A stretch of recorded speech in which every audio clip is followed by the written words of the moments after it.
गणाधिप नमस्तुभ्यम्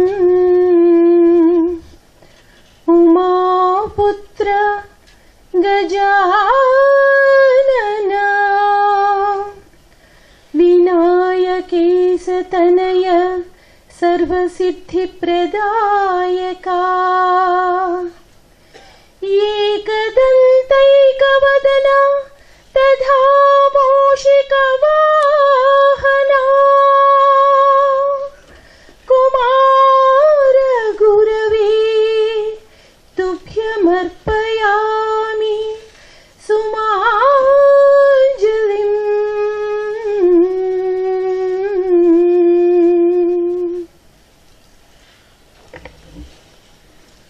A very distinguished chief guest, Sri Gopal Subramanium garu, my valued friend and a philanthropist of repute, President of the Visakhapatnam Public Library, Dr. Vijay Kumar, Andhra University's gift to not only Mysuru but also to national legal education, Professor Venkatrao. Ladies and gentlemen, and somebody was telling me there is a galaxy of vice chancellors, and I said vice chancellors past, present and future. More importantly, we have amidst us 90-year-old Shastri Garu Gandhian and the youngest of all of us, 92-year-old Kasimidi Saab. This is a unique function. I cannot adequately thank the chief guest, but before that, I have two pleasant duties to perform. I request the backbone of this organization, Sri D.S. Verma, to come on to the dais and present a bouquet to our chief guest.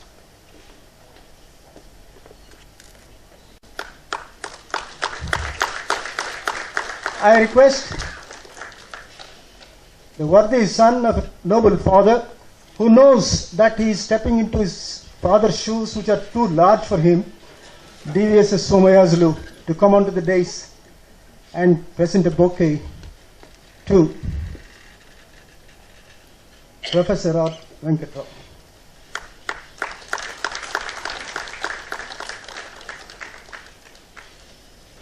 This is a society dominated by lawyers and legal luminaries.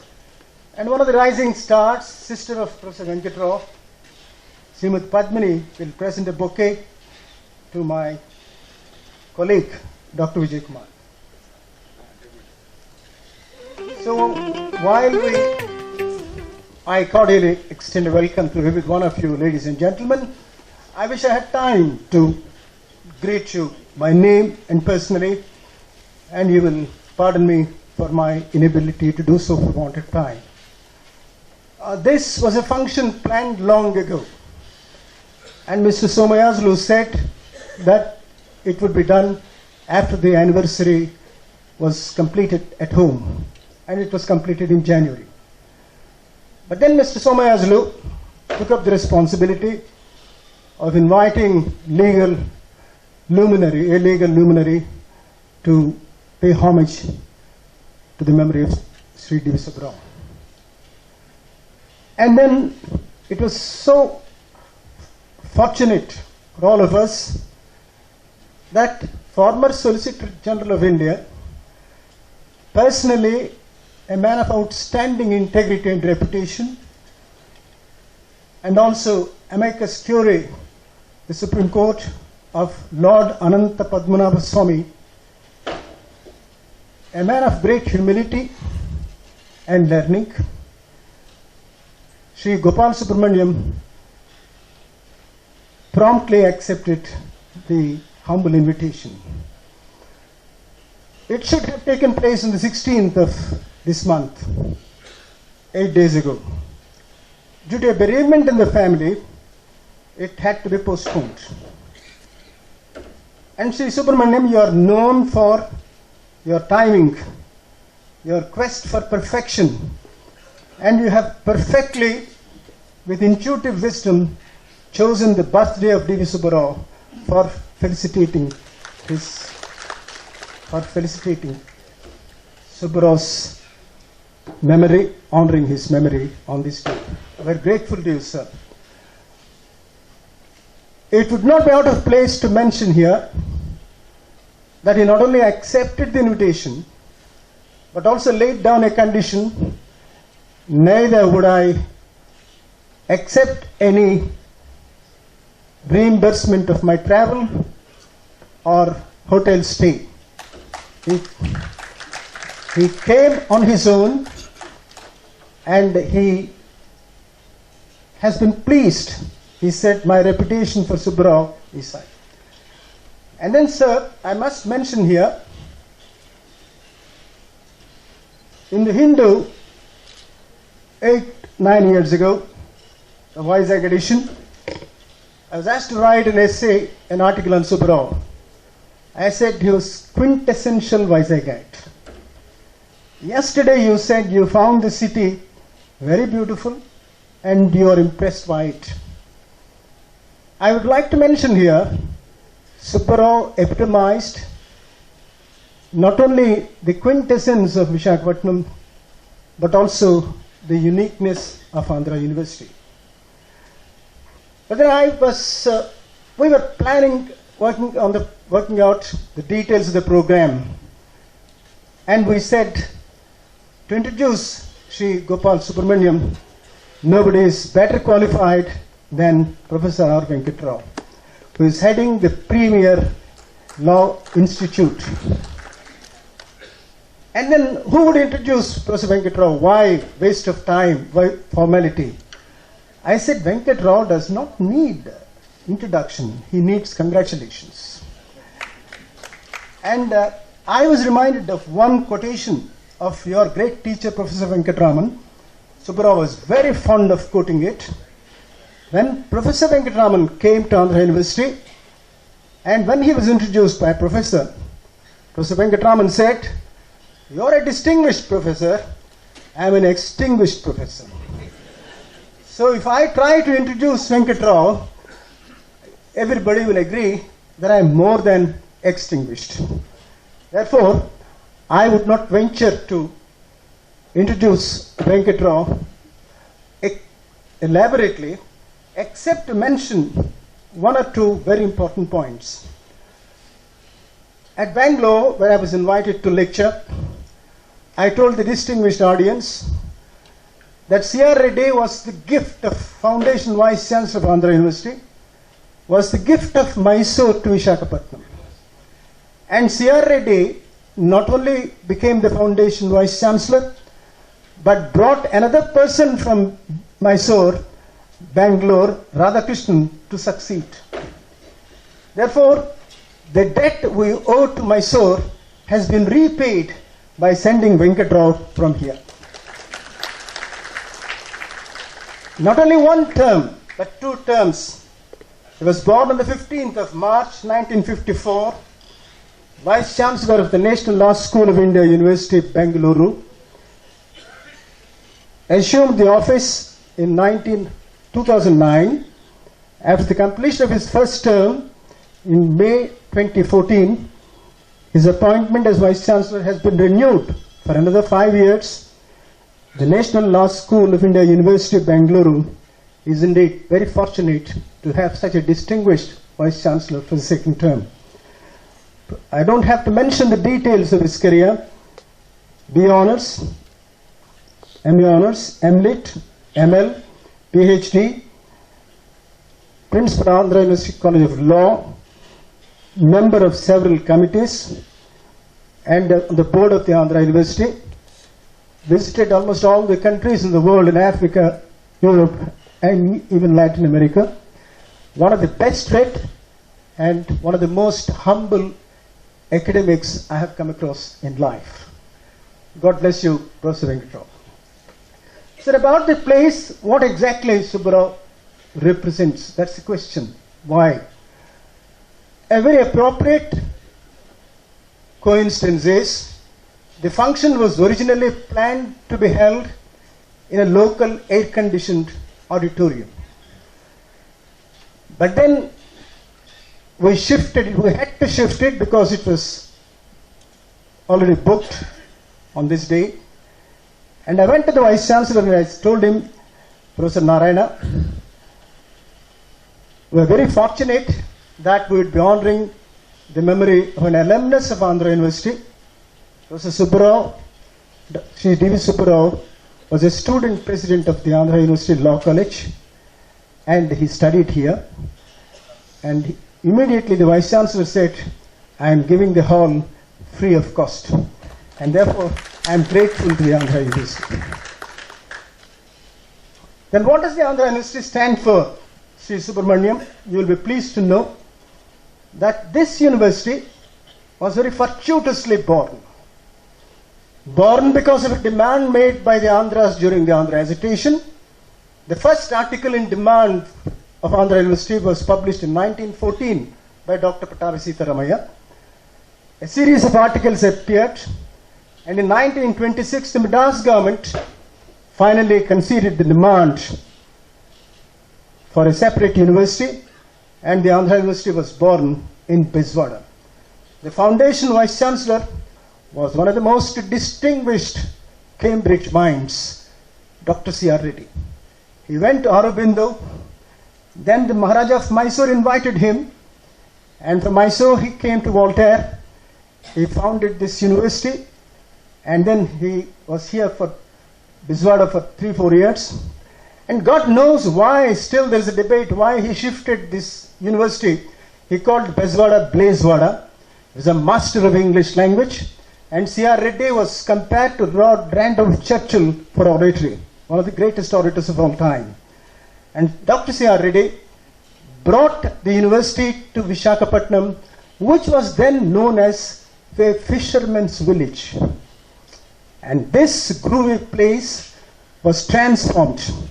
And in 1930, he left Andhra University, tempted by offers in politics. And while leaving the university, he said to Dr. Radhakrishnan, you must come and take over the university. Dr. Radhakrishnan left Mysore, and when he left Bangalore, one of the greatest moments of his life was the rail carriage, fully decorated, was drawn to the station by students. That was the honor done to Dr. Radhakrishnan. He came here, sir, something extraordinary happened. Dr. Radhakrishnan transformed the Andhra University. Sir C.V. Raman was here as honorary professor. He wrote a beautiful chapter. Yes, Gopal wrote a chapter in which he said, Radhakrishnan was like Aladdin waving the magic wand, and the university materialized. And he invited people left, right and center from different parts of the country. Wolf was driven out of Germany by Hitler, and Wolf was going to America. Radhakrishnan said, stop Wolf and bring him here.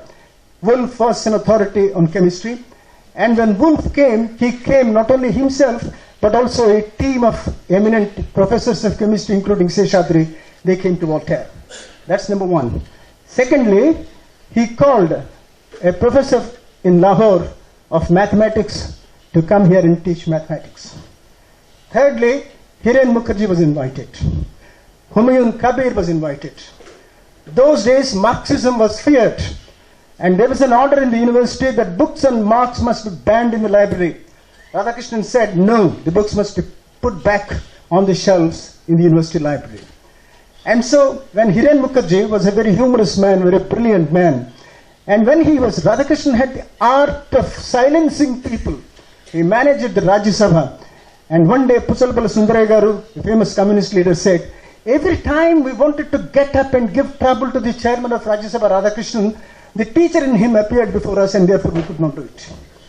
And so when Radhakrishnan, Bhupesh Gupta said this, he called Hiren Mukherjee. When he was talking about Marxism, Radhakrishnan said, Hiren, forget about your Marxism, cut out the class war stuff, I am with you. He said it. And he transformed the university. He brought everybody. VKR was here. Only person who could not come on his invitation was John Mathai. And believe me, what happened was, he wrote a letter to C.K. Naidu. He went to Oxford for a lecture in 1932.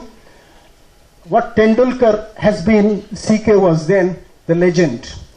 He went to C.K. Naidu's match, and when C.K. Naidu said, "Sir, you're here. I have come to see you bat, Naidu," and Naidu really batted well. Immediately, after coming back to Voltaire, he wrote a letter to C.K. Naidu and said, "Please come to Voltaire and coach our students." Naidu said, "Certainly, sir." But once he left Voltaire, things, of course, got into a different place altogether. Now, he transformed the university, and Andhra University became one of the most reputed centers of learning. Sir C.V. Raman said, C.R. Reddy and Radhakrishnan were not just great educationists, they were the biggest beggars of Andhra. Why? Wherever they went, they said, "We want money for the university, land for the university." And Jaipur, Vikram Dev Verma, Maharaja, gave money. The Science College was named after him. So they brought money and built up the university. In 1934, he left. So before that, one of the proudest moments, Vizag in 1840 was identified as one of the finest cities by Arthur Cotton, the great benefactor of Tamil Nadu and Andhra, the great builder of Godavari barrage. Arthur Cotton said 10 reasons why Vizag is the most important city in India. It is a city with a future, he wrote in 1840. And after that, Modern Review's founder, Ramanand Chatterjee, came here. He said, "This is a beautiful place. Freedom seems to rejoice in the echo of the valley and the roar of the sea." That's what he lyrically said. And Tagore was so pleased. He came here, sir. He addressed the audience. And one of the proudest moments, which I am never tired of saying, never tired of repeating, was when Tagore was lecturing, when the first Nobel laureate was lecturing on man in Andhra University, the second Nobel laureate was in the audience, Sir C.V. Raman. And a person as distinguished as these two Nobels was in the presidential chair, Radhakrishnan. Sir, this is a university on the staff of which 3 eminent professors worked. All the 3 became Bharat Ratnas: Visvesvaraya, Radhakrishnan and Raman. What greater? Lawyers and judges, you will shortly hear, you will shortly feel how inadequate I have been in describing the eminence of Sri Gopal Subramanium. When lawyers and judges speak, language becomes literature. Not all lawyers though, the eminent ones. In 1961, I was in the university. One of the most famous learned judges, Sri P.V. Rajamanar, came to Voltaire. He was the Chief Justice of Madras Presidency. He came to Voltaire to deliver the convocation address. He said, I shall read out these 2 marvelous lines, sir. He said in 1961, "What a beautiful campus you have. Rarely can a university secure such a beautiful campus with all the loveliness of nature in its varied aspects. You have the hills and you have the sea, primeval symbols of the static and the dynamic aspects of human nature. The hills, emblems and coruscations of invisible unoriginate perfection, represent tradition, and the sea, restless living elements, embodies the spirit of adventure and change." What an environment. So, sir, this university is inspired by the sea and moderated by the mountain. Though, unfortunately, when P.V. Narasimha Rao came as Prime Minister, he said, "I am very disappointed that the greenery is disappearing from the mountains." Had Narasimha Rao lived, he would have been more disappointed, because it's not the greenery that disappeared, the mountains have disappeared. And therefore, this is a lovely place, that Visakhapatnam. And in this place, D.V. Subbarao became a student in 1953. His classmate is here. 1 year older than Mr. Subbarao. They were all students of law, and the law faculty was a very famous faculty. And then Rajamanar, I did not complete this, was a man of great learning. He spoke beautifully in English. And then he suddenly slipped into Telugu and said, Telugu వాళ్ళు తిక్క లేకుండా ఎలా ఉంటారు, తెలుగుతనం లేదు తిక్క లేక. That tikka means eccentricity, sir. That eccentricity is the strength of the Telugu people. They can be creative because of this tikka. So Subbarao became, my brief mention about Subbarao, the man in the Maya, is incomplete unless I mention 3 important aspects of his personality. He joined the university. Sir, I must personally narrate a very interesting thing. This gentleman is here. He is a witness to it. We were all 10 or 11 good cricket players, but like the Janata government of 1977, individually brilliant, but collectively very disorganized. And therefore, the physical director was such a brilliant man, such a wise man. He said, these fellows need a good captain, a gentleman captain. So he went to Subbarao, made him the captain. And Subbarao became the captain, went for the toss, batted at number 11, stood behind like Dhoni, and then we won the cup, and we brought the cup to the campus in 1954-55. The principal was so happy, he congratulated Mr. Subbarao. Therefore, he started his career. He was always very fond of cricket, sir. And he loved cricket very passionately, became the president of Andhra Cricket Association. And for Visakhapatnam, his contribution has been very important for 3 reasons. Number 1, the beautification of the beach. Number 2, he persuaded Mr. N.T. Ramarao, who was not willing to sanction the Gurzada Kalakshetram for an auditorium. And Subbarao said, sir, this will be a boon to Visakhapatnam. The Gurzada Kalakshetram, which accommodates 10,000 people, is Subbarao's gift to Visakhapatnam. And number 3, a dilapidated stadium called Visakhapatnam Municipal Corporation Stadium was transformed into first-class cricket venue where a World Cup match was played in 1996. D.V. Subbarao was born with a legal spoon in his mouth. Sir, it's a cliche. We always say he was born with a silver spoon. So we slightly altered it and said a legal spoon. But these days, nobody would accept even that. The spoon business is no longer relevant because today the children are born with a cell phone in the cradle. And then therefore, the spoon business does not apply. His grandfather was a very eminent lawyer.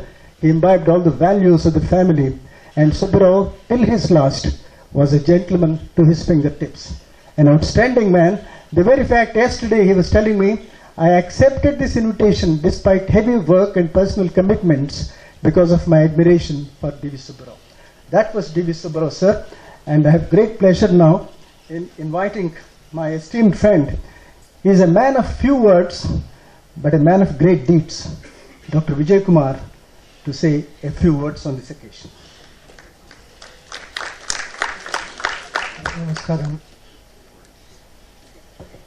See, this is an occasion where we can pay our gratitude to the towering personality of late Sri D.V. Subbarao,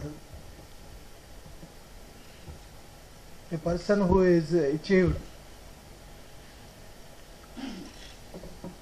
say, in different fields, the outstanding contribution, be it finance, or be it legal profession, or be it the cricketing world, or so many sabhas.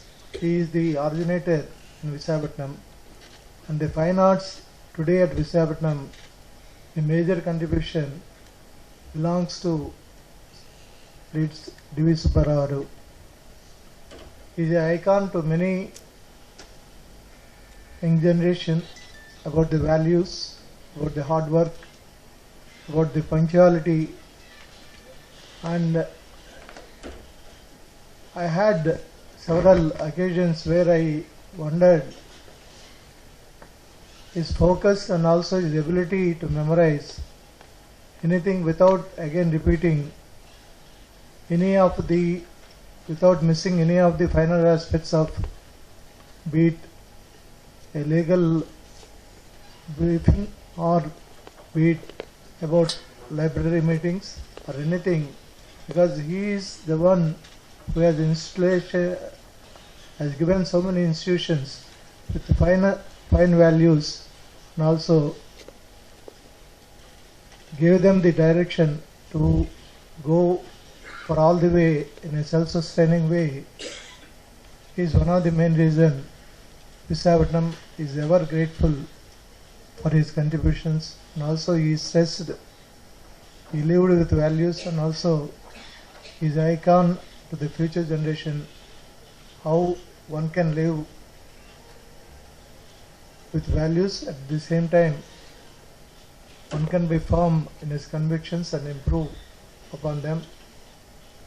So for his many roles, we always ever grateful and pay tribute to this towering personality from our inner,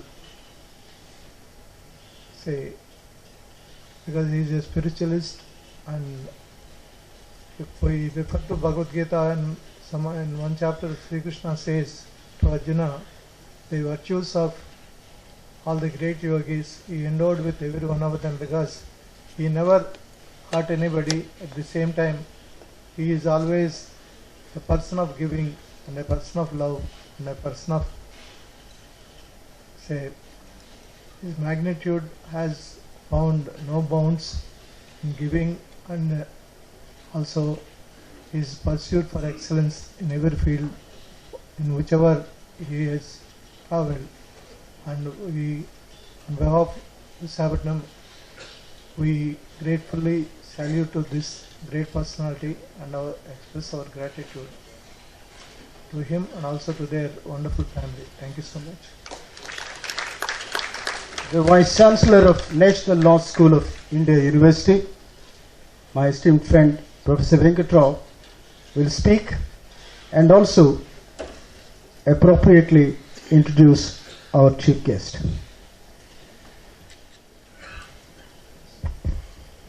Most revered and esteemed Gopal Subramanium ji, Professor Prasanna Kumar, Sri Vijay Kumar, elder statespersons of Visakhapatnam, from whom I had the benefit of having learned the Bijaksharams in my life.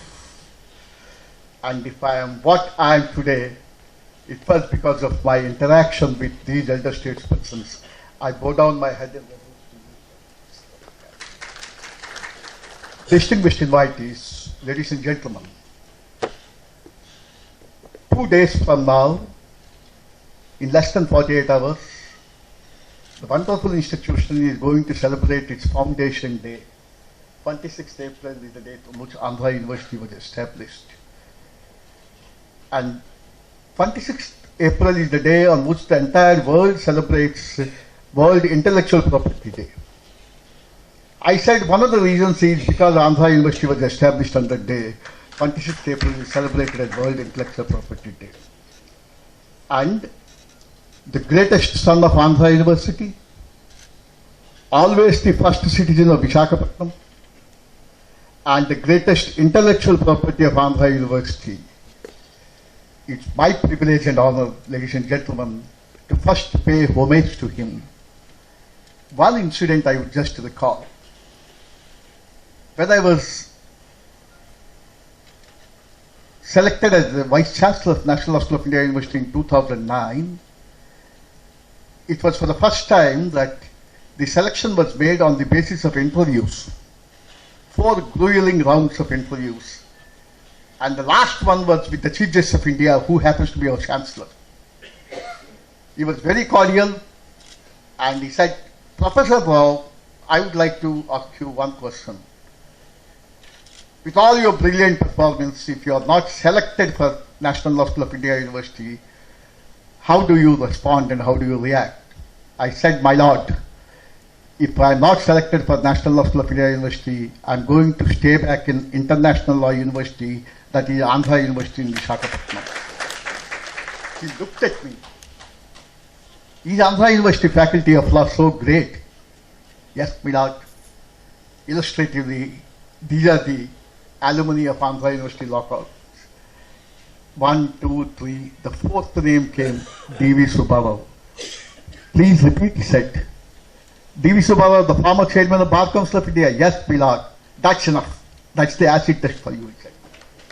And that is the esteem in which Sri D.V. Subbarao, who was the chairman Bar Council of India twice, and when he was asked to be the chairperson for the third time, Subbarao said, like Sunil Gavaskar, you must retire when people ask why and not why not.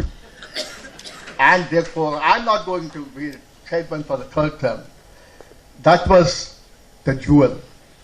If National Law School of India, University Bangalore is a jewel in the crown of legal education, D.V. Subbarao is a jewel in the crown of legal profession. And National Law School of India University is the only law university in the country to have been sponsored by the Bar Council of India. And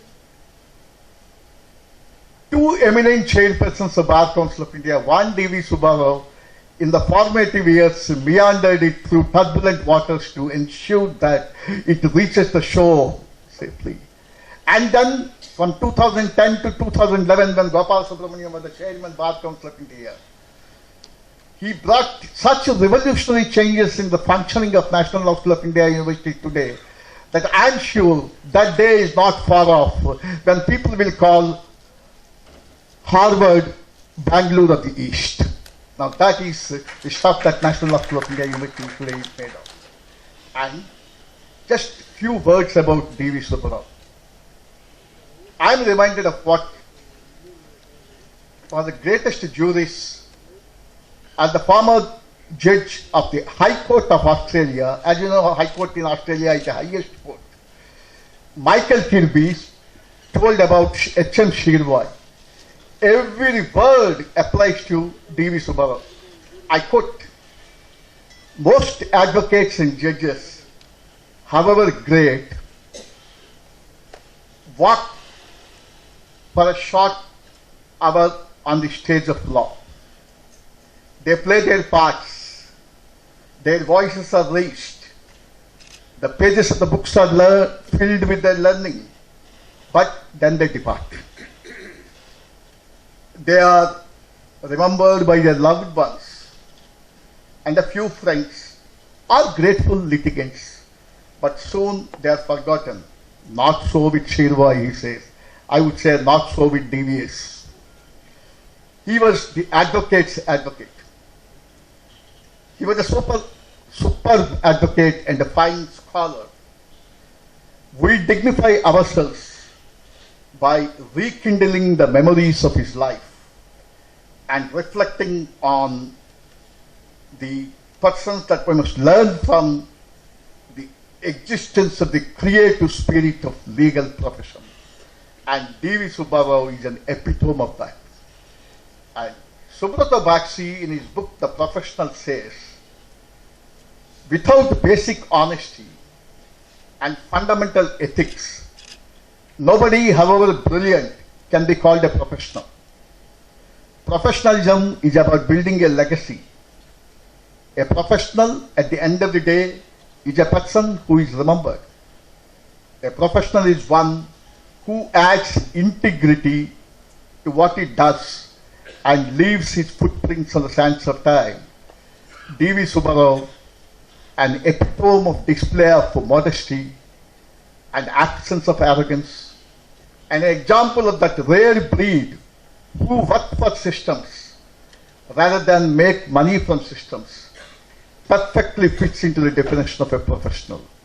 And it's my privilege this morning to have been asked to pay first homage to this great son of this wonderful city of destiny, where, to quote D.V. Subbarao, you have the judicious juxtaposition of town and the gown in this hall. That is one of his pet phrases he always used to say. Now, let me have the privilege of introducing one of my mentors, one of the great sons of Mother India, Sri Gopal Subramanium, Senior Advocate, Supreme Court of India, Well, his achievements are illustrious, but the diligence of Visakhapatnam should be made aware of this illustrious personality. Therefore, I will go through his achievements slowly, and you would have the taste of the pudding before we hand over the proceedings to Gopal Subramanium.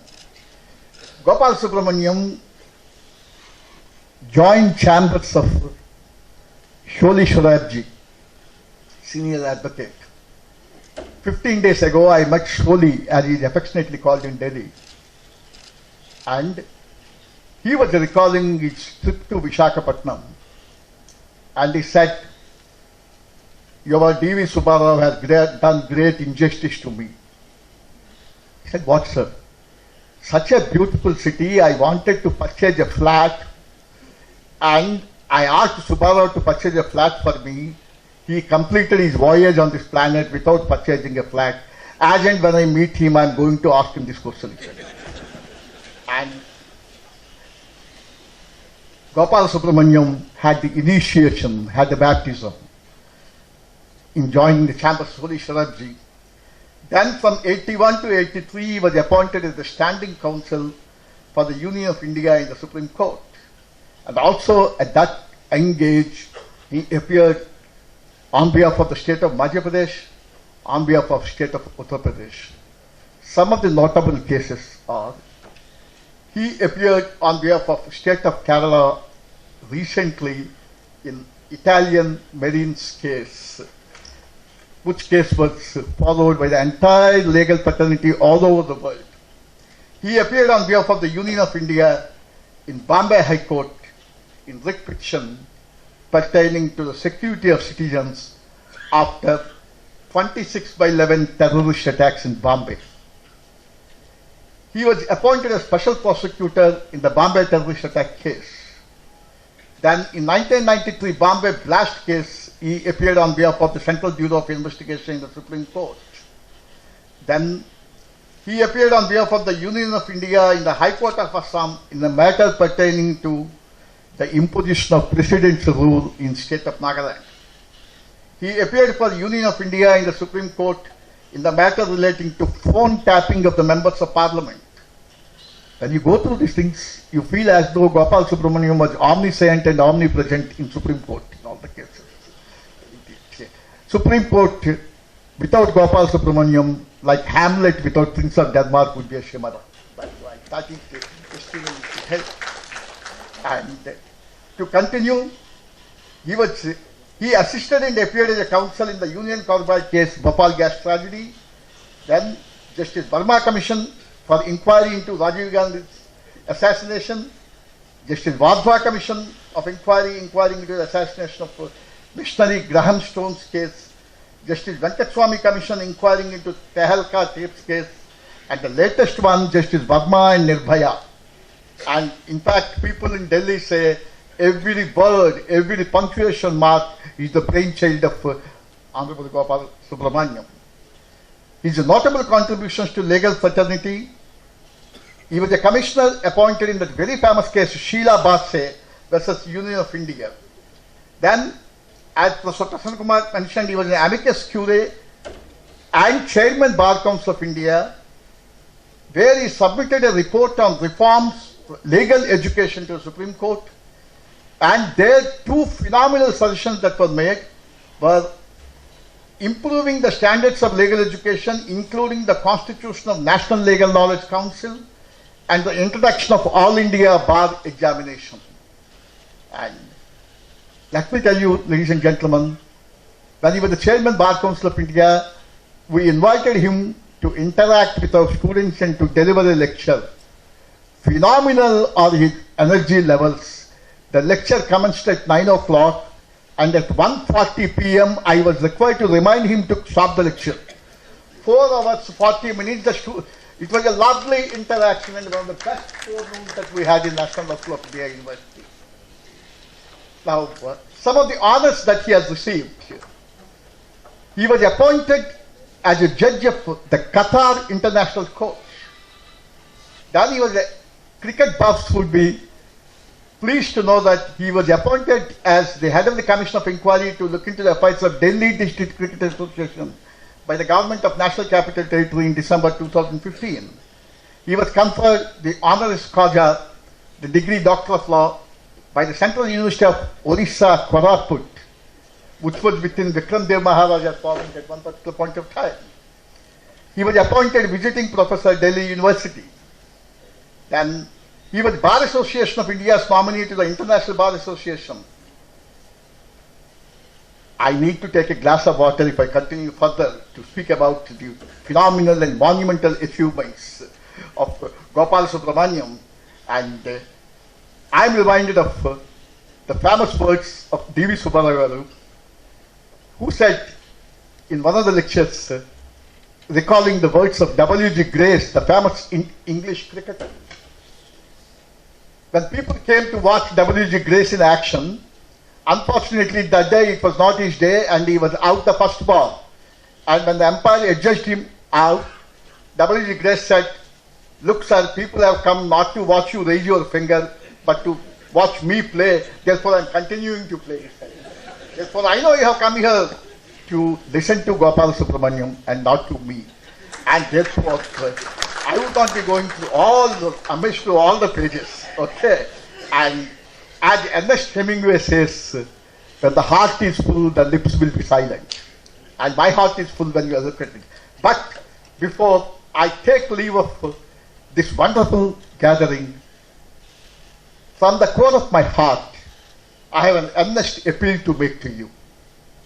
That is, on this memorable occasion, when the renowned legal luminary Sri Gopal Subramaniam has come all the way from Delhi to pay homage to the memory of Sri D.V. Subbarao, Vizag's famous gift to the legal profession, nothing gives the people of the city of destiny greater joy than to honor the memory of Sri Subbarao by naming the convention hall being raised on the Ramakrishna beach after Sri Subbarao.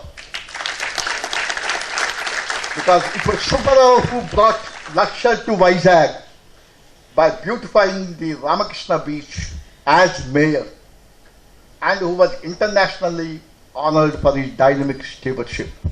I am sure the powers that be would take judicious cognizance of this earnest appeal from the heart of everyone present here and name that convention hall. And now we have amidst us larger than life D.V. Subbarao waiting to listen to Gopal Subramaniam. Over to Professor Kumar. Today is Sachin Tendulkar's birthday also.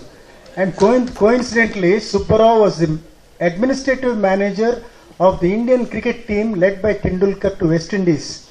He told me several interesting stories, and one of them was Sachin literally wept when they lost narrowly, and Subbarao consoled him. I saw Sachin Tendulkar walking up to Subbarao one day and touching his feet in respect. So this is a very unique day, and I have great pleasure now. Every time the speaker says I am stopping, there is thunderous applause in this audience. Obviously because they are all eager to listen to Dr. Gopal Subramaniam. Sir, everybody, including myself, is eager to listen to you. Once again, before you speak, kindly accept our very grateful thanks.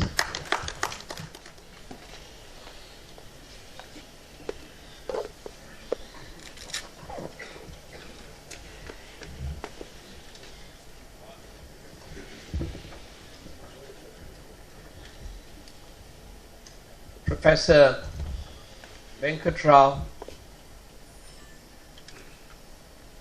Professor Prasanna Kumar, Mr. Vijay Kumar, the galaxy of distinguished former Vice Chancellors of the Andhra University, the worthy son of a worthy father, Mr. Somayajulu, who made this visit possible, and members of this extraordinary gathering to pay homage to Mr. Subbarao, ladies and gentlemen,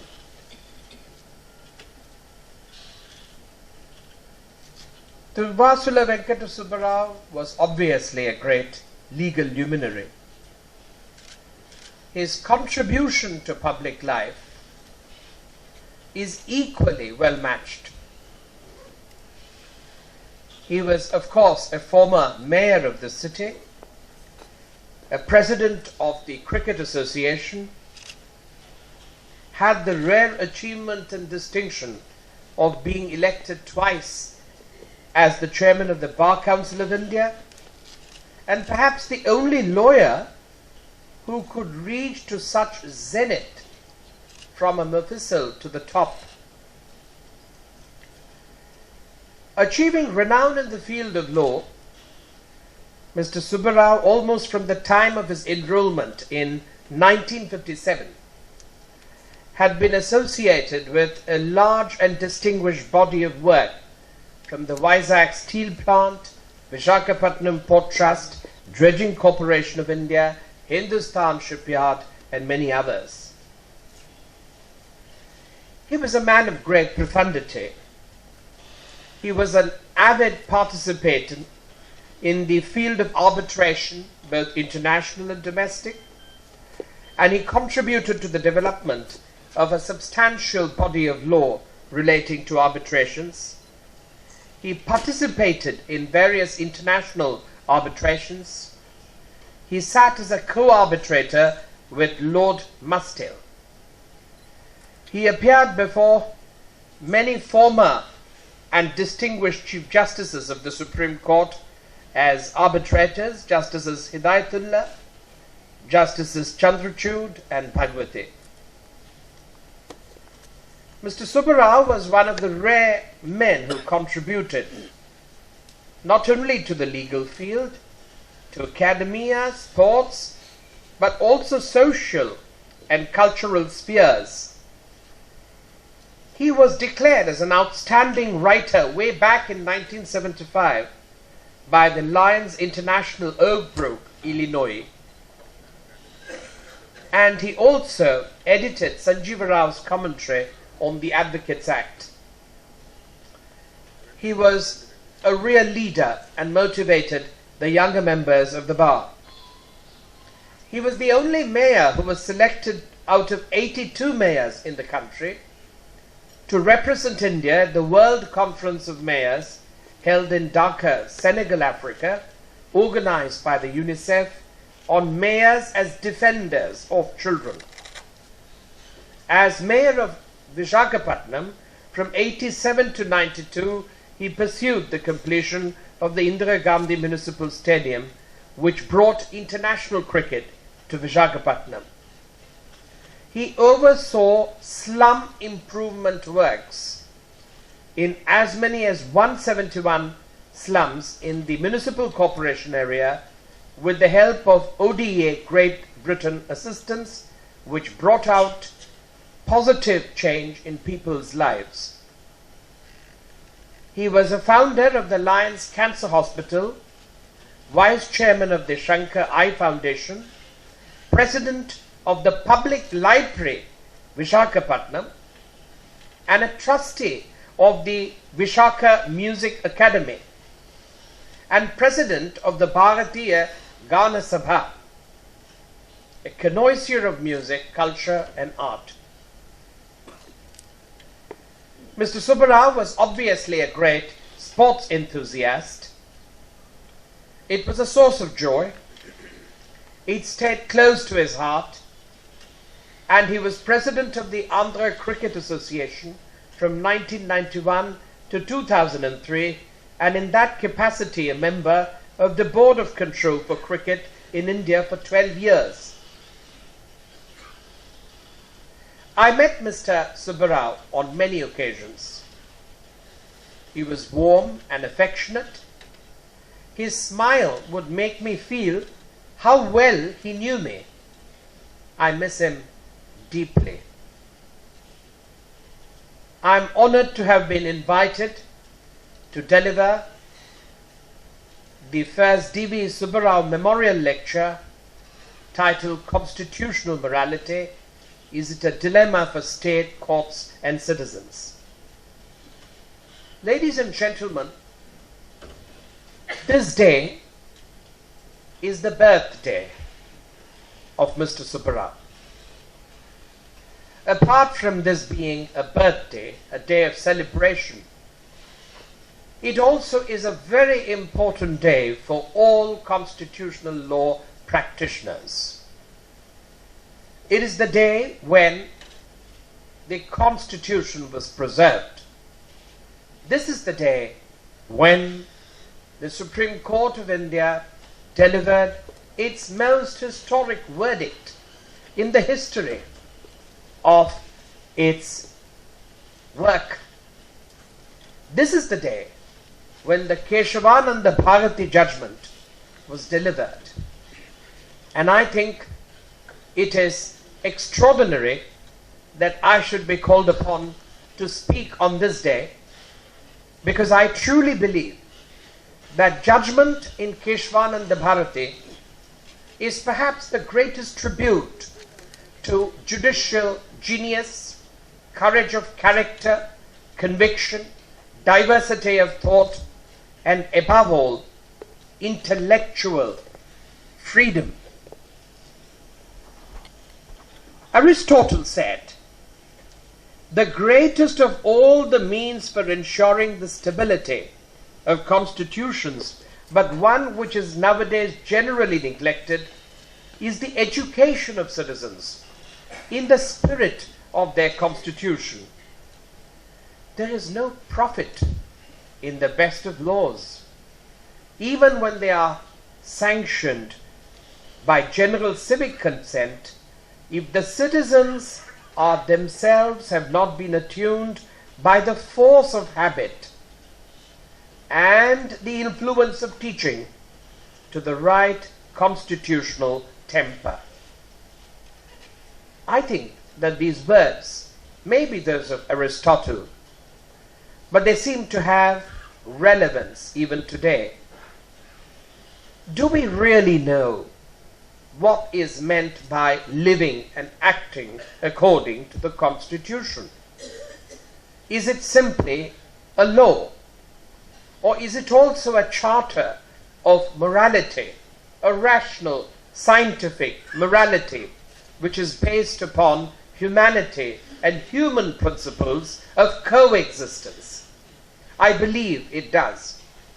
I believe that if one looks at the Constitution and its values and what underlies the Constitution, we would get more than adequate guidance, whether we are citizens, whether we are courts, whether we happen to be the state, the legislature, or for that matter of fact the executive, to govern our lives and perhaps our functions. Is constitutional morality a sentiment? Is the essence of the sentiment self-imposed restraint? What is that indispensable condition for a government? What does disregard of constitutional morality mean? Is that disregard constitutionally justiciable? There can be no doubt that power has a tendency to at least corrupt one's motives or exalt one's individual motives in a different light. There would be impatience with constitutional constraints. And one must also bear in mind that no institution can claim infallibility. No institution can claim it can do no wrong. No institution can claim that its verdict is to be taken as the voice of God. What happens when legislatures are inefficient? What happens when legislators are corrupt? What happens when people have fundamental distrust of the representatives of the people in legislative bodies? Is constitutional supremacy at stake? Is constitutional supremacy not then meant to be preserved? What is then the extent of the power of judicial review?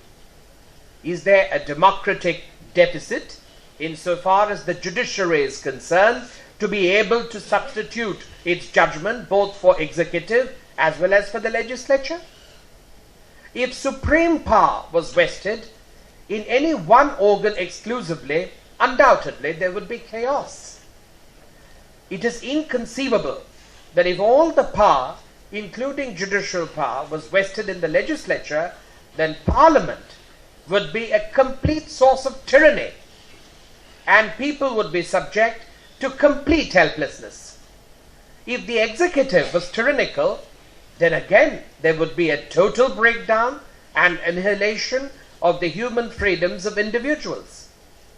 If the judiciary were to be completely unbound by any form of self-restraint or adherence to the letter and spirit of the Constitution and discover its true charter with reference to laws made by the legislature, it could well be held to be in breach. It is important that the substance of the faith in the different organs of the state is to be restored. That can only be done by what I believe to be acts of restorative character, which must be assiduously undertaken by those who adorn offices in government, legislature, and the judiciary. It is through this process of restorative rebuilding of confidence that one will be able to ensure that constitutional morality is sufficiently ingrained, that constitutionalism is no longer at stake because of caprice, whims, and excessive power concentrated in certain individuals.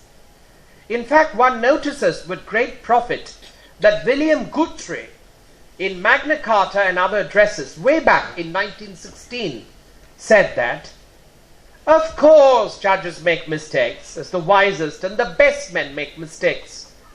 They're not infallible, but neither are our legislative bodies infallible, nor is the crowd. There must be the fullest liberty of criticism and, if need be, of censure of our judges as well as of other public officials. Fair and just criticism, however, would be distinctly educational, and it could tend only to restore the courts to public favor and confidence. The danger is not in the freedom of criticism, but in unfair and unfounded criticism supported by distorted or false statements. Our judicial system is sound enough and strong enough to withstand any fair criticism. We should therefore encourage the fullest discussion of judicial decisions in constitutional cases in order that constitutional principles may be adequately explained and the necessity for the observance of constitutional morality be brought home to the people. Then he goes on to add, let us, however, insist that the facts be truthfully stated. If the reasons and principles of justice which support most of the decisions criticized could be explained to all classes of people in simple language and in terms intelligible to laymen as well as to lawyers, much of the misapprehension of judicial decisions and prejudice against the courts and constitutional restraints would be dispelled. In my address, I am going to explore and ascertain the scope of the term constitutional morality and the effect that the term has on the Indian Constitution, the state, the citizen, and the judiciary. The initial part of my speech would deal with understanding the Constitution and constitutionalism. I would then speak on the historical and juridical underpinning of constitutional morality. Explaining judicial independence, I would then hope to explain the role and centrality of constitutional morality in India and why it has been viewed as a dilemma between the judiciary and the state, with rights of citizens being considered in the process. After describing the Indian position, I would speak on certain parallels in respect of international law I conclude by arguing that the principle of constitutional morality, as introduced by Dr. Ambedkar in the Constituent Assembly, is of increasing significance, and the Indian society is yet to learn it.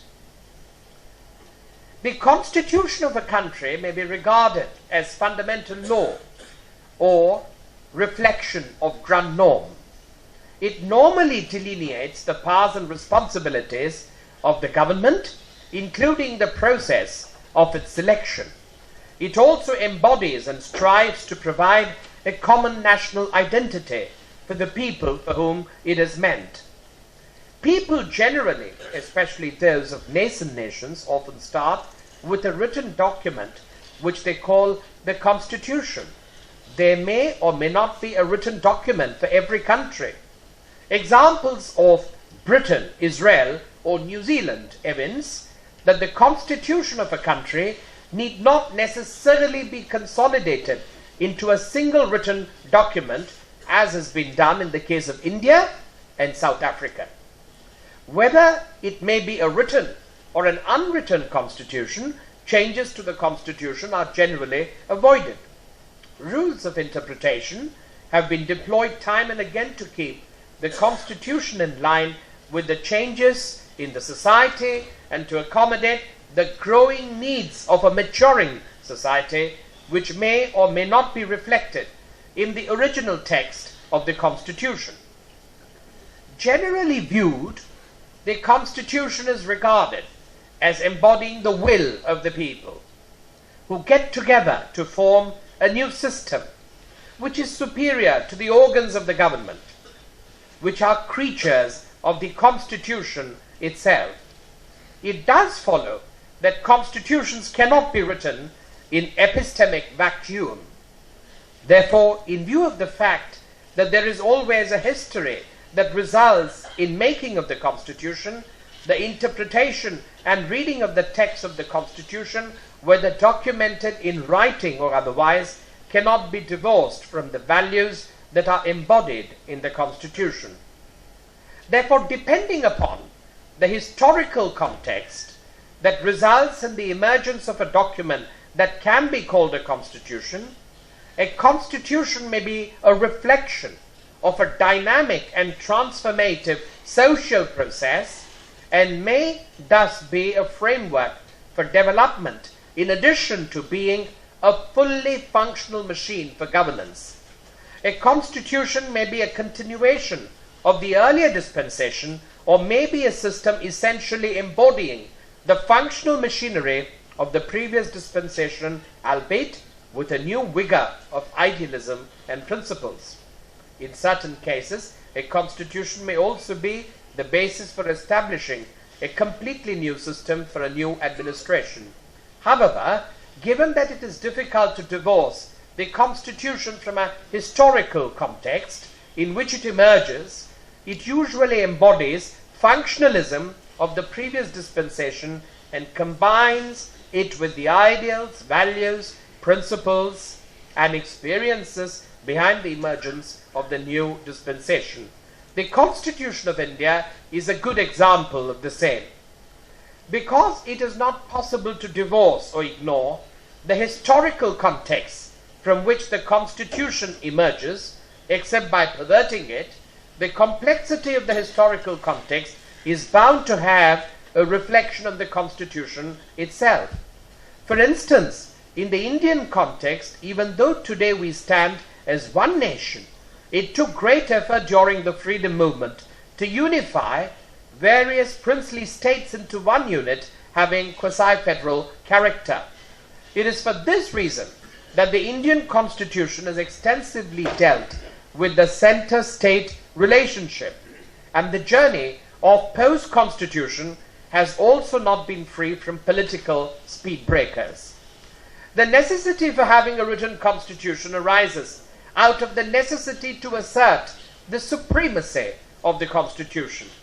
Supremacy of the constitution means it is binding on the federal, that's the central, and the state governments.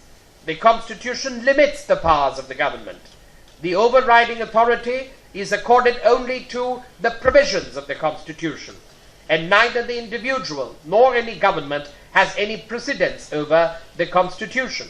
As Dicey puts it, to base an arrangement of this kind upon understanding what conventions would be certain to generate misunderstandings and disagreements. Written documents also tend to lessen the erosion of substance and provide rigidity. It is to be noted that rigidity may not be a natural corollary of the supremacy of the Constitution, yet the safeguard of immutability provides a safe harbor for those whose rights are guaranteed by the Constitution. In the backdrop of political competitiveness prevailing at the time of the framing of the Constitution of India, a written document was a sine qua non.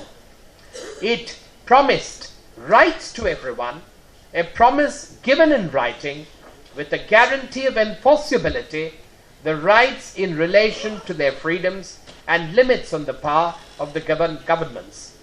I am concerned at an important aspect of constitutional morality, which is the nature and perception of fundamental rights in our country. We have an outstanding constitution. Undoubtedly, the Constitution has given us the best possible charter of rights. But are these clearly understood? Are they understood in their full amplitude? Is it an understanding of an institution of these rights which matters, or is it the understanding of these rights by the individual citizen which matter? This is indeed a question which has vexed me for a considerable period of time while practicing constitutional law. The emergence of judicial imposition of standards on what can be the liberty of a citizen is worrisome to my mind. Freedom and liberty must indeed, to some extent, be subjective. What may appeal to one as right and righteous conduct or fair conduct may not necessarily be co-equivalent with the idea of freedom as is capable of being defined in the Constitution. Freedom to develop, freedom to explore, freedom to learn, freedom to believe, freedom to disbelieve, freedom to contract, freedom to love, freedom to despair, freedom to be quiet, freedom to speak, and the freedom to say anything under the sun which doesn't get restricted by law is your fundamental freedom. Man-made law is indeed a wide array of freedoms in recognition of human nature itself.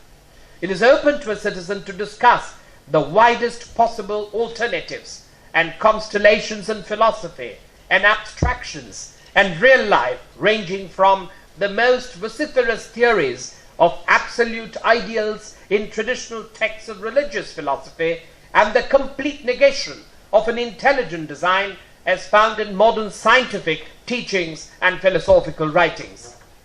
I must say that the allusion to Dr. Sarvapalli Radhakrishnan by Professor Prasanna Kumar and the diligence with which contrarian points of view in terms of academic literature were restored in a university should tell us what is meant by free thought, what is meant by free speech, what is meant by exploration, what is meant by self-inquiry. That freedom must surely not be subjected to pressure from any other person in the society and much less from the state.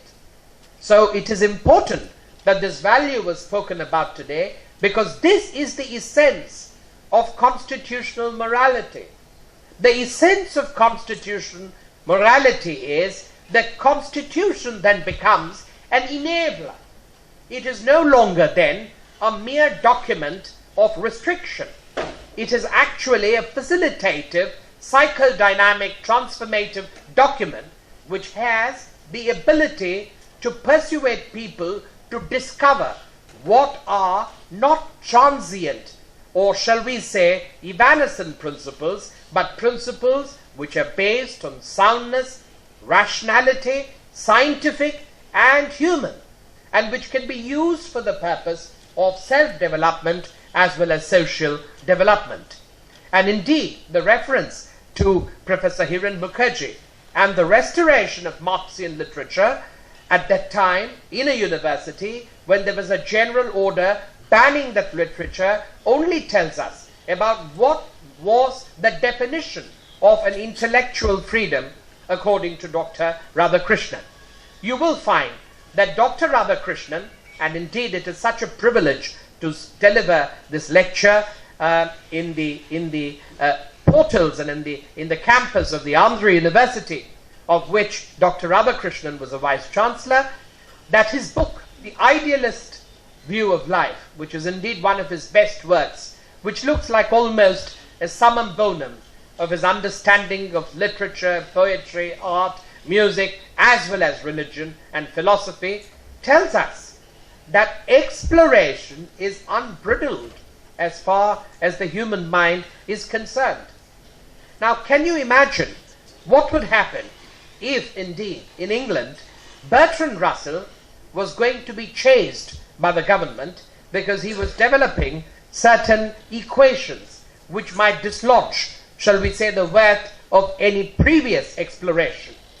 What would happen if, suppose, Einstein was being chased by somebody because he was going to dislodge the validity of someone else's construct? The source of all knowledge is both construction and dismantlement. It is in dismantlement very often new ideas are born. Very often we must understand that it is in evolutionary sciences and evolutionary thinking that we might be able to find many answers which have hitherto defied logic and explanation. Therefore, in order to promote the nature of self-development and to have the ability to explore the vast universe of knowledge and the vast expanse of potential which lies ahead of citizenry, it's important that the Constitution is not simply a bound volume of written text, but is really the most important enabler.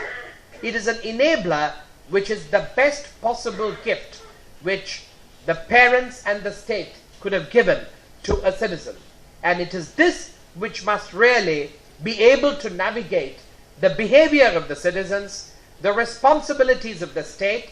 And I'll later point out that according to me, the first practitioner of constitutional morality has got to be the state. It is the state which is to set the example of honoring freedoms of individuals. It is the state which must be able to actually permit dissent. It is the state which must be able to invite criticism. It is the state which must be able to invite criticism of its own actions. It is the state which must be able to put forward its policies for public debate. It is the state which must never pursue a man who is critical of it in some form or the other. It is the state which is to give this freedom.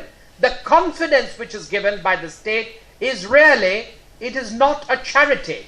It is not condescension. It is its primary duty born out of the Constitution.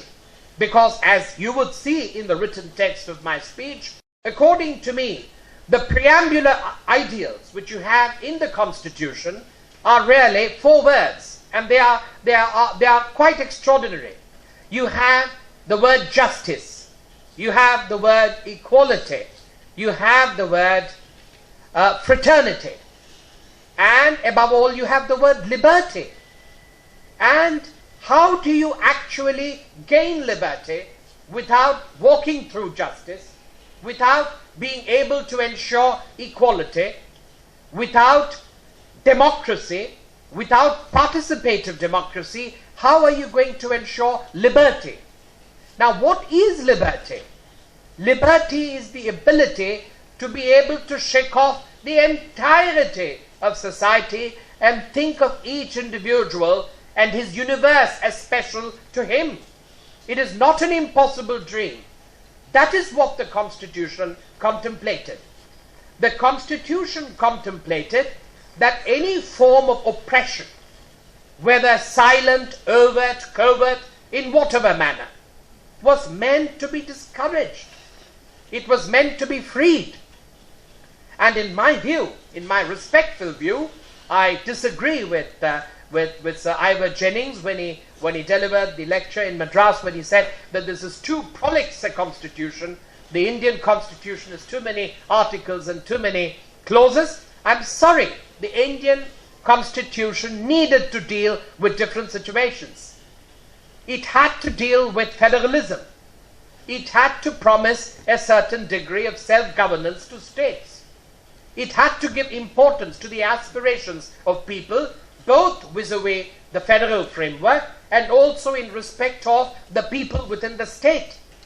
It needed to have a voice for the people. And the only way in which you guarantee voice to the citizens is to enable them to participate in a democracy, both within the state and also at the center, by means of the process of elections, regular elections, elections which cannot be postponed. The Constitution contemplates democracy.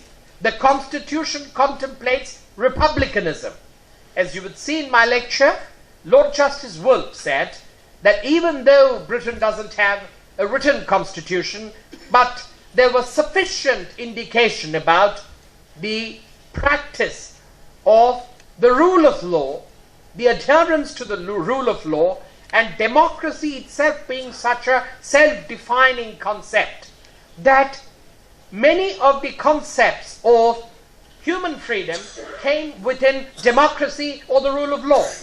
So human freedoms could be imported either by means of reading them within the expression democracy, which implies in turn a sub-principle of equality, or it could be read into the theory of rule of law. But we are luckier. We have a written constitution, and it talks about fundamental freedoms. And what did Keshavananda Bharati say? And it's so wonderful to remember that judgment today. Keshavananda Bharati said, the constitution which we the people have given to preserve our dignity, liberty, equality, justice cannot be abrogated, that you annihilate dignity, you annihilate equality, you annihilate freedoms. That is certainly not possible, and that cannot be allowed. And that is indeed the theory of the basic structure. The basic structure is really an emanation of constitutional morality.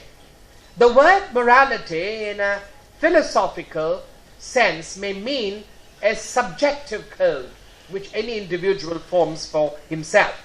But constitutional morality is really nothing more, shall we say. It is synonymous with constitutionalism because it really implies a more articulate and expanded concept of what is in a constitution in terms of its ideals, in terms of its charter, in terms of its mandate to govern. Now, let us look at the constitution and what do we really mean by this morality. I'm now leaving you to look at the written text at your leisure, because I think it's important to have a dialogue also in this process.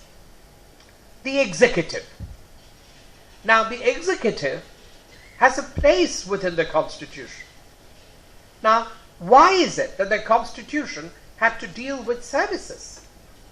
It is because the executive was also bound to know that it had a place in the Constitution. And I wonder, is it a reality? Do you find that civil servants actually think that they have a place under the Constitution? Or do they feel that they have a place under the All India Service Act? They have a place under the Constitution. Their duty to be non-arbitrary, their duty to be fair and just, is not an imposition which is meant to be handed over by a judicial dictum. It is indeed a part of constitutional living by those who are members of an executive government. Let's come to the legislature. The legislature has to know that the needs of the people are constantly changing because of different social, economic circumstances. And it also has a responsibility to be inclusive. It has a responsibility to abstain from neglect of what is needed for the people. But apart from the duty to make laws which are meaningful laws and matched by enforcement, as you will find that in a recent article Professor Bakshi mentioned that India perhaps is one of the few nations where the gross legislative product, that is the number of laws which have been passed, is the highest, matched by the most poorly enforced law countries. So there's no point in having a plethora of laws unless you're able to enforce those laws in a meaningful way. But the legislature, the building of the legislature is also got sanctity because in the Westminster model, in a republican form of government, in a democratic form of government, the executive can be questioned within the floor of the House. Matters can be discussed, matters can be raised. And I'm sorry to tell you that the whole purpose of Article 105 has been missed. People who are within a ruling party are meant to interrogate also the ruling party on the floor of the House. That is the freedom of speech given in the Constitution. That has nothing to do with a whip. A whip can't be that all legislators are whipped into silence, or all legislators will always clap when somebody of their party speaks. There is no democracy. That's just, one is a whip and the other is a whiplash. It's meaningless. In order to have a true democracy, in order to make Article 105, which guarantees freedom within the legislature, legislators themselves are meant to be interrogators of governmental functioning, policy making. They must demand information. They must ask for information. They must find information. And today, in civil society, we have able groups which work with legislators, which are prepared to undertake grassroots studies to enable them, to give them information, to consult persons, and to come forward with ideas on the floor of the House. So today, the legislature, again, because of access to information, because of information technology, because of research support systems, because of people who are willing to help legislators, is better placed than ever before to be able to play a very different and a dynamically distinct role from the past in this transformative democracy. And I urge that to be done. I then come to the judiciary. Judiciary, the first judgment in Gupta said that, well, the executive is meant to have the final say. Consultation of the Chief Justice is consultation, but it will have to stop with that word. It does not imply a veto. It cannot mean concurrence. It cannot mean otherwise. But that was overruled, and quite correctly, in the second and the third judge's case, because it was held that the view of the Chief Justice is not a view of the person designator, a solitary individual. It was meant to be a representative view of an entire institution which consisted of a large number of people who would be able to determine the suitability of a candidate and then propose him for appointment. But obviously, if this system has to be strengthened, it is necessary that candidates must not be viewed with reference to any profile. It is important that we ourselves must abstain from looking at people with any sort of profile, because when people embark upon judicial avocation, the training is that they abandon the baggage which they have carried. A man may be a socialist in his thought, but when he sits as a judge, he has to put aside what he learned, because the duty of a judge is completely different. The duty of a judge is he puts aside himself. And when he puts aside himself, the spirit of the Constitution and the duties of adjudication, they inspire a different exercise. And it is an exercise of great maturity, a demanding exercise, and one which has been accomplished, fortunately, in our country with great aplomb on many occasions. But we have to make this into a process of consolidation, and we have to give strength. We have to lend strength to this process, and we must be able to appreciate when we see that this process is being undertaken. That's why in an institution, individuals are not important. It is the institution which is important. When Chief Justice Kapadia spoke about institutional integrity, he meant something else. He meant the qualities of an individual to be able to provide and lend his own virtues to the pool of virtues for which the institution is meant to stand. As Chief Justice Venkatachalaya once said, the concept of a state, what is state? State is also somewhat platonic, but it's true. A state is meant to have some sovereignty. When we use the word sovereignty, it doesn't mean simply a lot of power. It doesn't mean that you have a surfeit of power. Sovereignty means also that you stand for some purity of action. That is, you are meant to be a symbol of rectitude. You're meant to be a symbol. You're meant to be a symbol of certain actions which cannot be done. A private individual with ulterior motives or selfish motives can do it, but you as a state cannot do it. And there we come to what is called constitutional morality. What is constitutional morality? It means that whatever asymmetries which exist in our society have to be ignored. The state cannot take a position by which it endorses asymmetry. It endorses imbalance. It endorses majoritarianism. The state has to take a position. I am neither majoritarian. I am actually concerned about everyone, and I am solicitous for those who must be looked after if there is majoritarianism. This is not condescension. This is a constitutional duty. And this is what Justice Krishnaya used to call as constitutional dharma. And our dharma is the constitution. And the state is meant to live by this particular charter.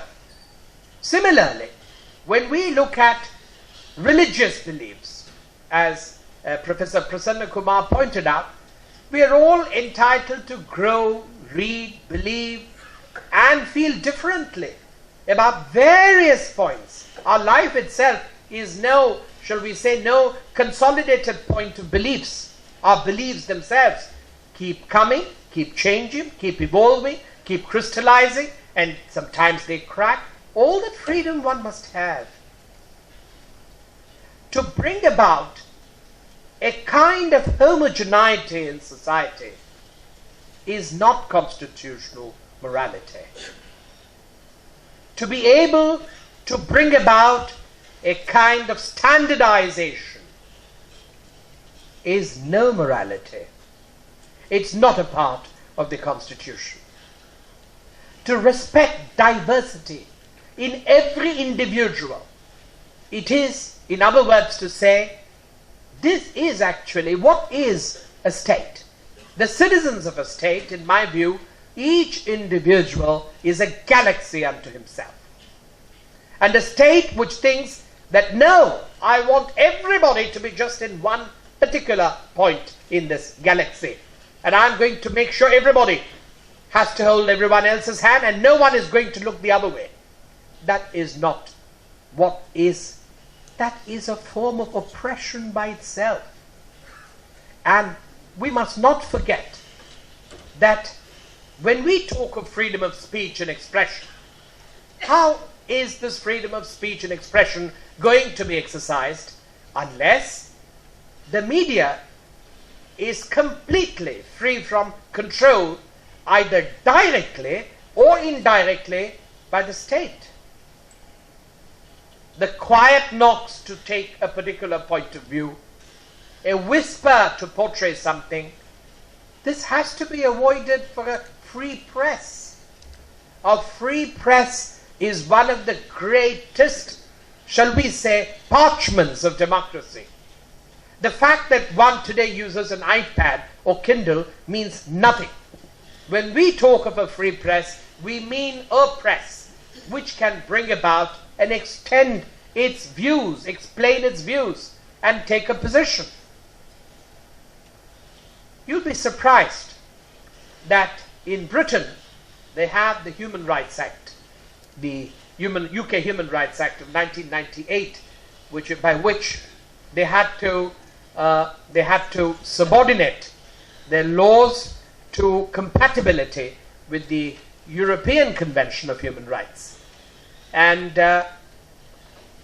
one of the Home Secretaries found that the European Court, the Strasbourg Court as it is called, gave a number of dispensations and said that, well, this action of the state is not correct.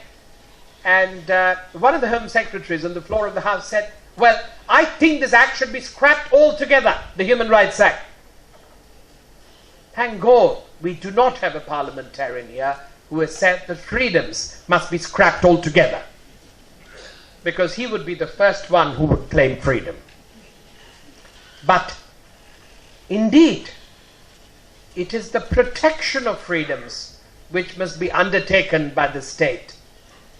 If the state views itself as the citizens are they and the state is we, there will be confrontation.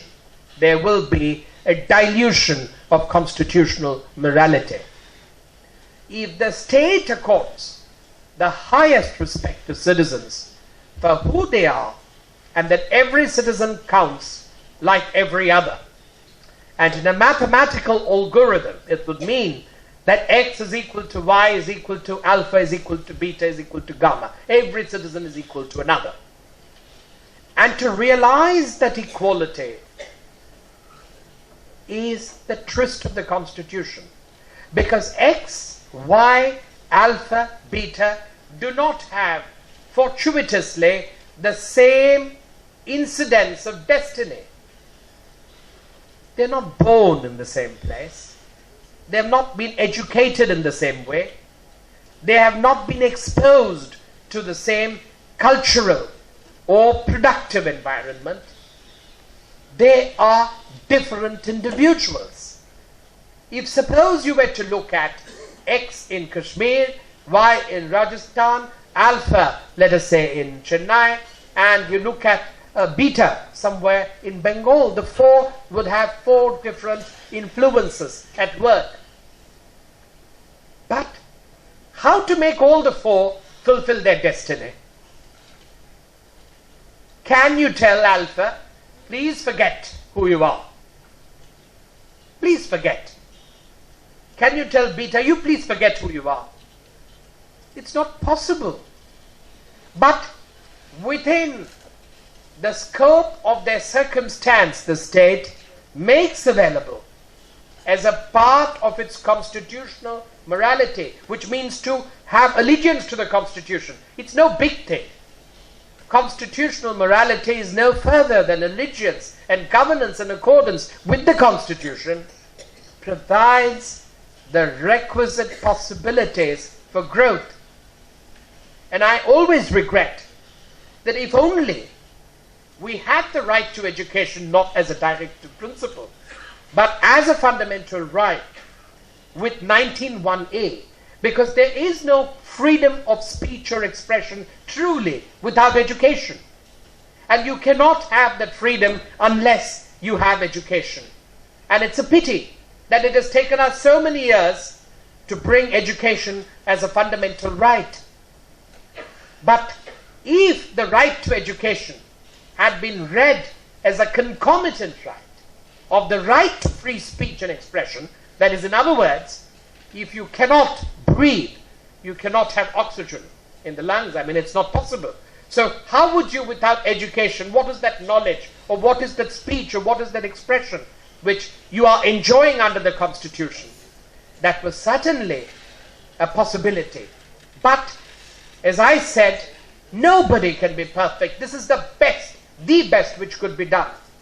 But the fact that something is not in a right still does not, shall we say, absolve the state of the demands of constitutional morality, which morality are enshrined, in my view, in those ideals in the preamble. And those ideals in the preamble have necessarily got to be attained. To create circumstances for that attainment is absolutely imperative. Now let's take another important point.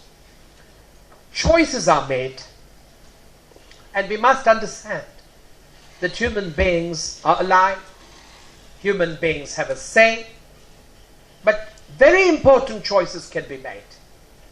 Choices in relation to free flow of capital into the country. But we must understand that disinvestment can never be of individuals. Deregulation cannot be of human beings. And for that matter of fact, divestment can never be of human potential. So there are very many important choices which have to be made. And we have to bear in mind that each choice will cost something upon the citizens. And one has to carefully calibrate whether that choice which is made is going to lead in the direction of justice, equality, liberty, fraternity. But if it has nothing to do with any of these, so somebody has to be able to demonstrate that yes, inflow of capital also leads to economic justice. There has to be some empiricism too. So empiricism is equally important in the administration of constitutional idealism. And that is also the crying need of the hour. So constitutional morality is indeed a very important ethos.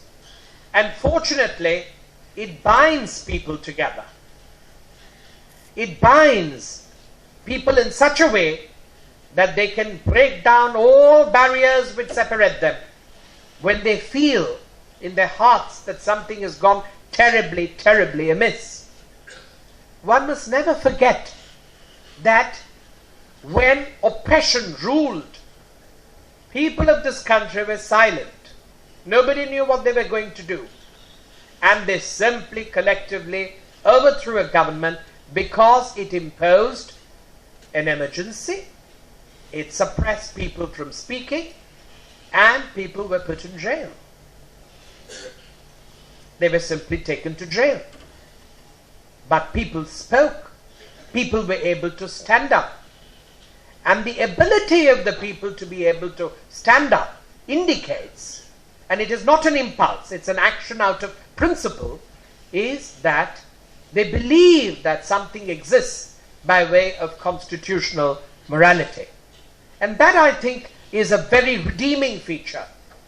Our citizenry, and particularly we have a demographic ratio today of the youth who are moving into very important electoral segments in the country.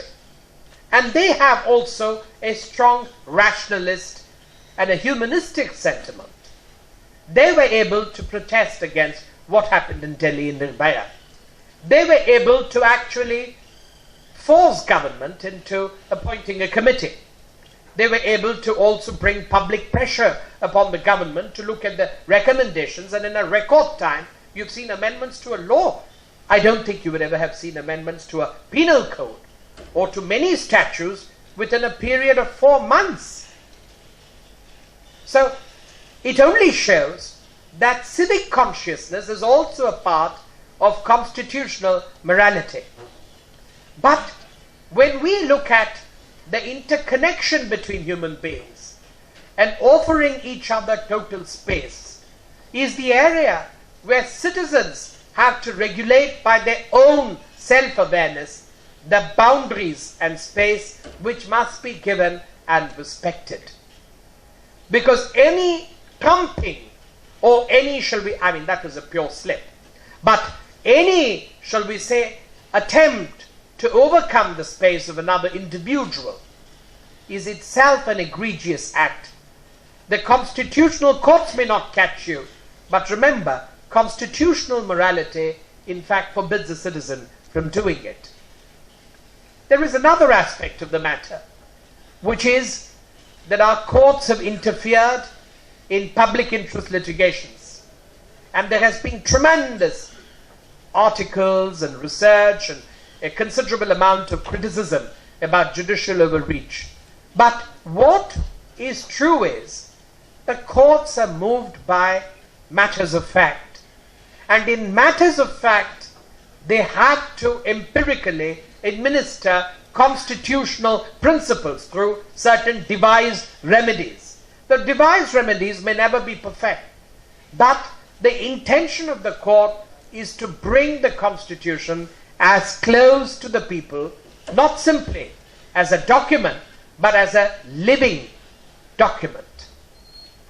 I would also like to add that when we discuss constitutional morality, we have liberal philosophers. We have the liberal political philosophers like Locke, you have Dworkin in the present day, but having looked even at their works, and they are relevant, but our Constitution is the only one which absorbs the idea of both Locke and Dworkin, that is rights, because Locke believed in the theory of natural rights and Dworkin believed in the theory of rights, human rights. And we have both those as a part of our constitutional charter. But as Professor Bakshi summarized it very well, the Indian state is a very important actor.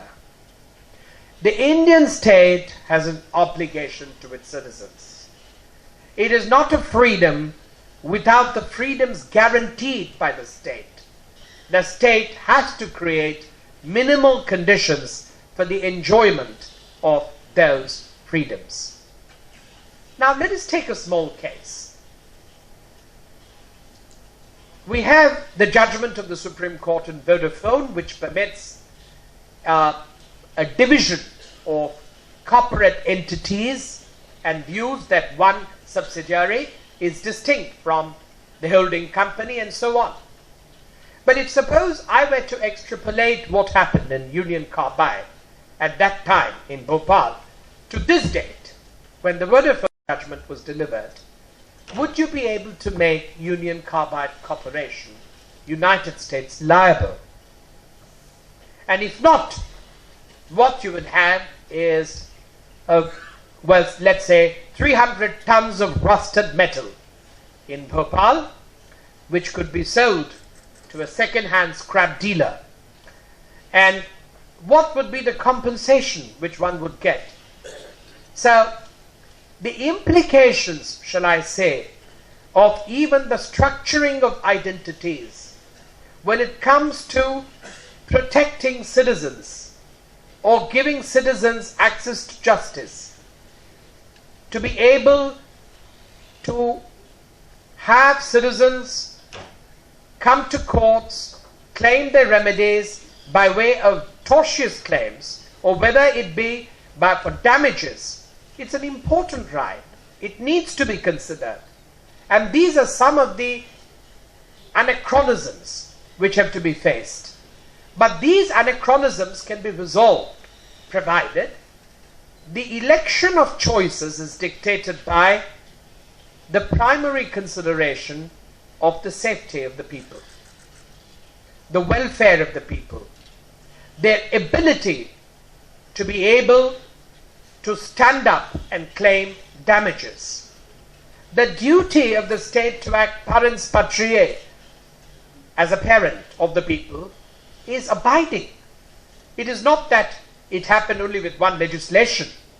Dehors that legislation in the Gopal gas case. In my view, the duty of the state to act as parens patriae under our constitution is the essence of constitutional morality.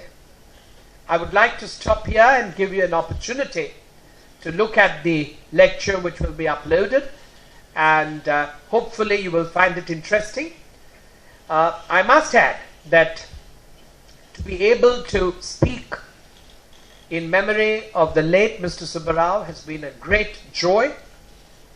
In the portals of a university which have been graced by such eminent and distinguished vice-chancellors is itself a moment which one cannot easily forget. I thank Professor Venkatarao. I think, like all good teachers are, they go overboard in praise of their students. And that's very generous and very kind of him. And I must say that when one leaves this university, one feels that possibly one has missed one's true vocation to teach. I wanted to be a teacher, and well, for certain personal reasons I had to become a lawyer, but I always wanted to teach.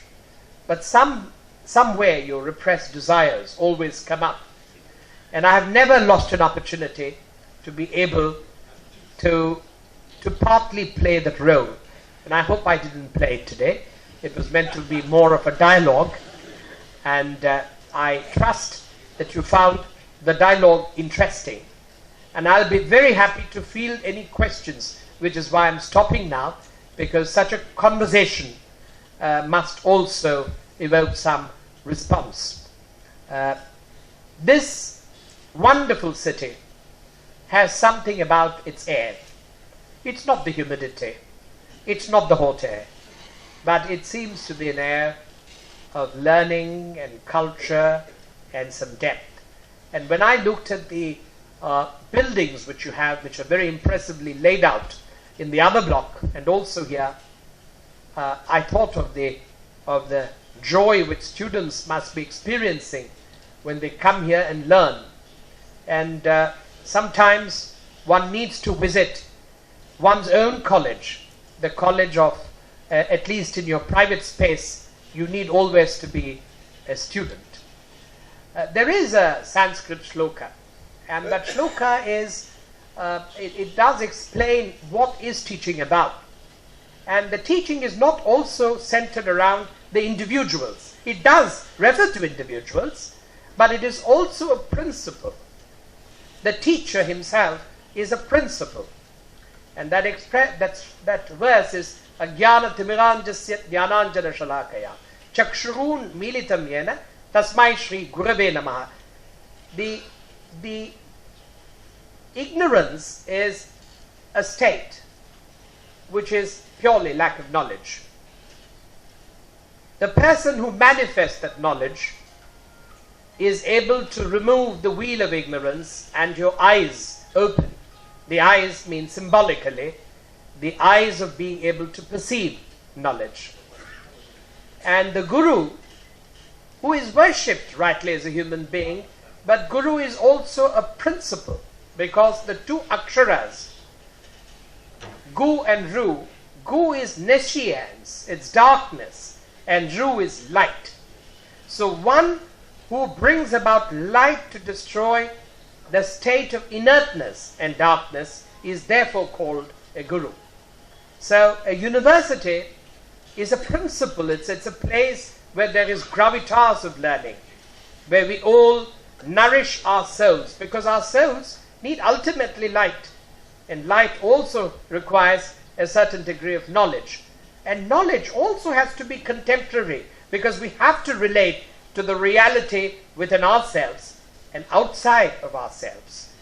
And I'm very happy that this function could take place in memory of the former chairman of the Bar Council of India, in a university of which he himself has been a student, and that too in the presence of the head of one of the premier universities, the very institution which was founded by the Bar Council of India. And may I thank you profusely for your extraordinary patience in hearing me. Thank you.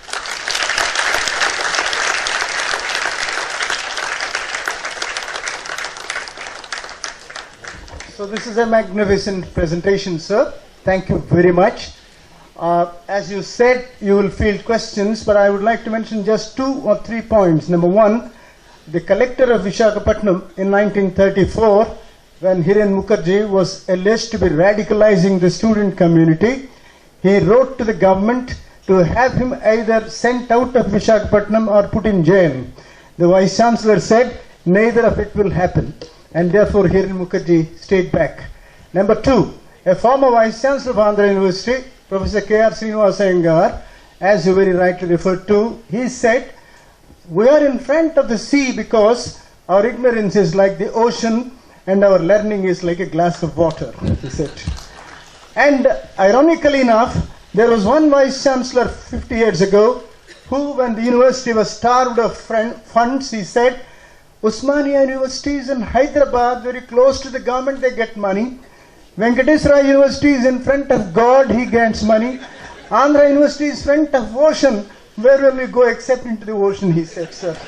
Therefore, you are absolutely right that this is an extraordinarily blessed place. That is why I often say, very jocularly, that it is not possible for anybody to spoil the university. That's my belief. Thank you, sir.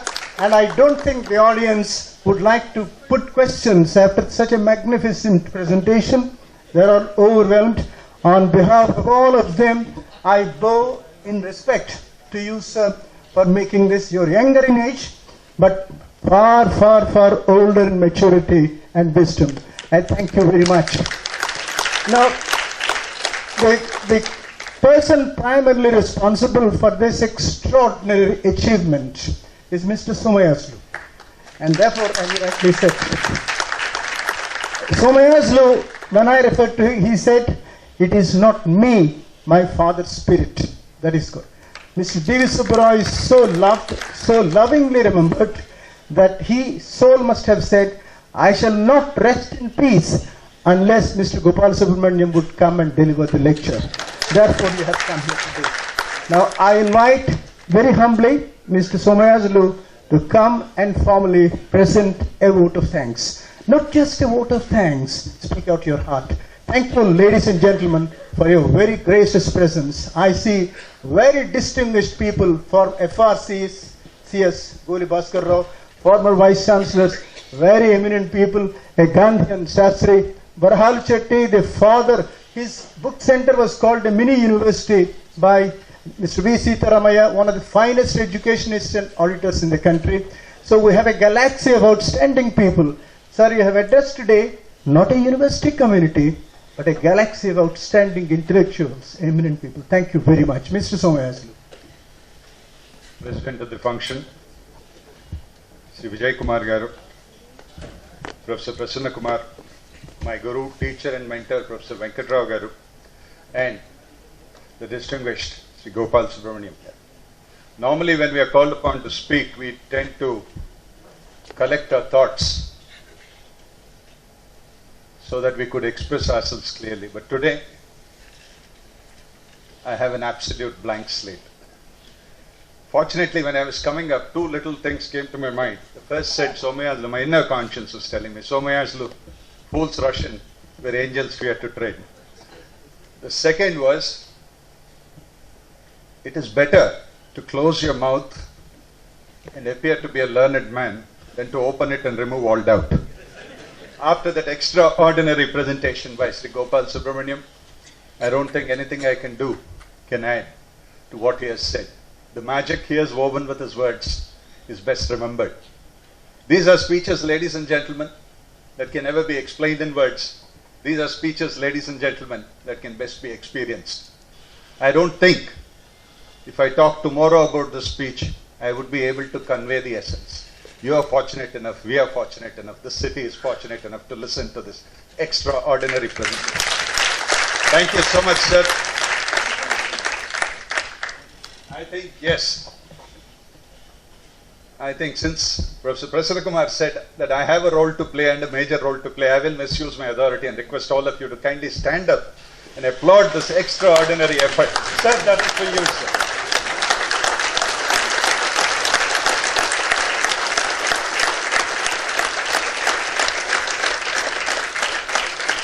Ladies and gentlemen, my father was not a very rich man in the conventional sense of the term. But he was truly blessed in one way. The friends he had, he really grappled them to his heart with hooks of steel, like Shakespeare said. And the fact that, ladies and gentlemen, that somebody like Sri Gopal Subramanium could take time off and come to Visakhapatnam is itself proof of the fact that, in my view, Sri Subbarao was the richest man on this earth. Today, ladies and gentlemen, if we talk in terms of pure economics, Sri Gopal Subramaniam would have earned today what all of us collectively would have earned today. Honest to God. He represents the best in the country, the richest, the most powerful in this country. Wait for an audience with him. And today we were blessed. He not only spent more than a day for the sake of Mr. Subbarao. And as Professor Prasanna Kumar rightly said, I am sure the soul of my father is hovering around in this hall. If he was alive, the next few months in our home would have been this conversation. Babu, do you remember that phrase he used? Babu, why do you think he said this? Look at that lovely expression he used. He would have been happiest sitting here in this audience listening to Professor Gopal Subramaniam. He would have been equally happy that many of his dear friends are here in the auditorium, led by, of course, Professor Prasanna Kumar and my teacher and guru, Professor R. Venkatrao, who was one of his favorite students in law. Ladies and gentlemen, I do not want to take more of your time. I know anything I say after that extraordinary presentation would be an anticlimax. All I can say is, my father was truly a blessed man, and we are truly blessed today to be here in this August gathering in front of this Saraswati Putra called Gopal Subramaniam. Thank you so much. And from the bottom of my heart, I thank the Center for Policy Studies. I thank the Visakhapatnam Public Library, Andhra University, and each and every one of you who has taken time to make this. Sir, I will end with what somebody rightly said about Visakhapatnam. What adds flavor to the city is the turbulence of the ocean and the stability of the mountains. This is what we are. This unique city is unique because not merely the university, there's something in the air that makes us what we are. And I'm proud to stand up here and say I'm proud to be a citizen of this city. Thank you so much. Last but not the least, I thank all my friends from the media for being so patient and covering this event. Thank you so much, ladies and gentlemen. Good day.